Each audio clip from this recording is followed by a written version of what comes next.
এবার আমরা জেরান্ড নিয়ে কথা বলবো। জেরান্ড জেরান্ড হচ্ছে, একটু আগে বলেছি ভার্বের সাথে আইএনজি হয়, তবে ভার্বের সাথে আইএনজি হবে, হলেই সেটি জেরান্ড হবে না। যদি সেই আইএনজি যুক্ত ভার্বটি বাক্যের ভেতরে ভার্ব এবং নাউন আমি এখানে লিখে দিয়েছি, যখন কোনো ভার্ব একই সাথে ভার্ব ও নাউনের কাজ একসাথে করে তখন হয় জেরান্ড। আমি একটা এক্সাম্পল দেখতে চাই। সুইমিং ইজ মাই হবি, এই বাক্যটিতে সাবজেক্ট হিসেবে এসেছে। কি আমার শখটি কি, কি এর জবাব দিয়েছে। এখানে বাক্যের শুরুতে ভার্বের আগের অংশটি সাবজেক্ট এবং কি এর জবাব দিয়েছে।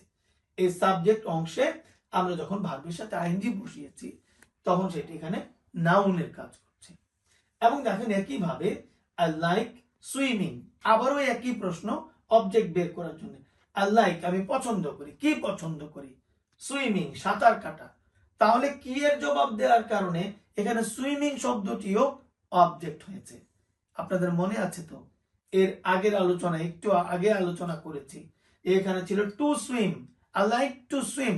তাহলে টু সুইম যখন ছিল তখন ইনফিনিটিভ হিসেবে এটি ছিল অবজেক্ট।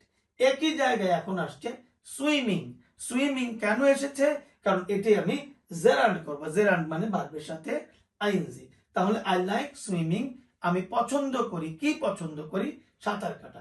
এখন এটি অবজেক্ট হয়েছে, অবজেক্ট মানে নাউন। এখানে আবার এটি নাউন হিসেবে এই বাক্যে ব্যবহৃত হয়েছে। আরেকটি দেখেন, he excels in swimming, he excels in swimming, সে অধিক ভালো, কিসে ভালো, সাঁতার কাটায় সে তুলনামূলকভাবে ভালো, অধিক ভালো সাঁতার কাটায়। ইন হচ্ছে একটি প্রেপোজিশন, আমরা জানি ইন এর পরে নাউন বসে, মানে ইন হচ্ছে প্রেপোজিশন, প্রেপোজিশনের পরে নাউন বসে। তাহলে এখানে ইন এর পরে নাউনের জায়গায় সুইমিং বসেছে।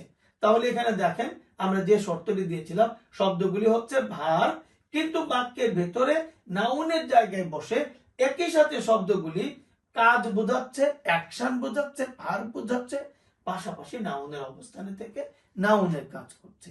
কাজে ভার্ব এবং নাউন যখন আইএনজি হয়ে বাক্যের ভেতরে আসছে তখন সেই ভার্বটা হচ্ছে জেরান্ড। আশা করি অনেকটা বুঝতে পেরেছেন।